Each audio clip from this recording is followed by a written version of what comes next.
nasıl bir değişim yaşayacak buyursunlar. Hadi bakalım. Zor sormama geldi. Öncelikli olarak ben de bilmemekle birlikte en son tamam. Gündüzü düşündüm de. Şimdi geldiğimiz noktada bir evlilik teklifi gerçekleşti. Aynen. Ama ortada bir abiler var. Abilerin tepkileri var. O yüzden ne olacağı tabii ki belli değil. Her ne kadar aralarını düzeltmiş olsalar da onlar Evrenos'la Fatma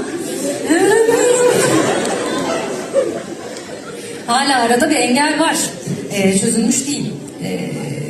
O yüzden bilemiyorum. İster misiniz çözülmesini?